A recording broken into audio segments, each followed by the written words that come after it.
kuni o'rniga voris belgilashga ulgurmay viloyatda olamdan to'g'ri.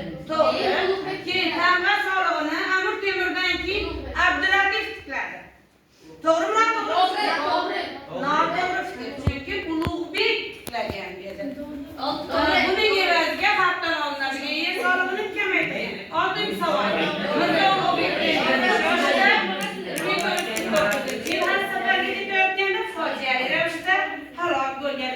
Demak, birinchi guruhda 1, 2, 3, 4, 5 hammasi to'g'ri ekan. 1, 2, 3, 4, 5, 6. Demak, birinchi guruhda hammasi to'g'ri, 6 ta Shokan to'g'ri. Ikkinchi guruhda 5,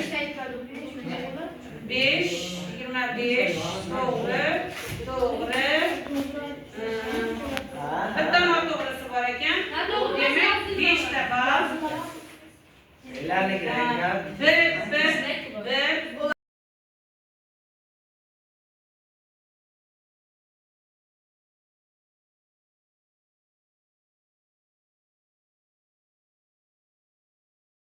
Zici Jadidi Turagoni Kasranga oid ekan. Ikkinchi asar bir darajada sinusni aniqlash haqidagi risola matematika faniga oid. Uchinchisi Ustozi Ulug'bek, ya'ni yulduzlarga bag'ishlangan asar ekan. Va nihoyat 4-chi asari Tarixi Arba'in Kasranga ekan.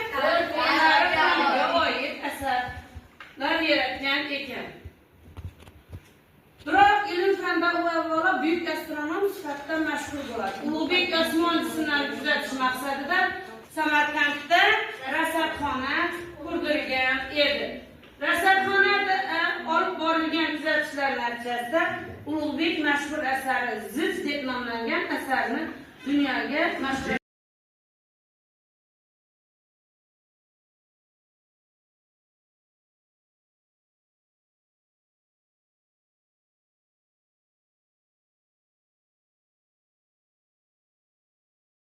bitkazishini istayman va ilm toliblarga matematika, astronomiya fanlaridan bilim berishni istayman.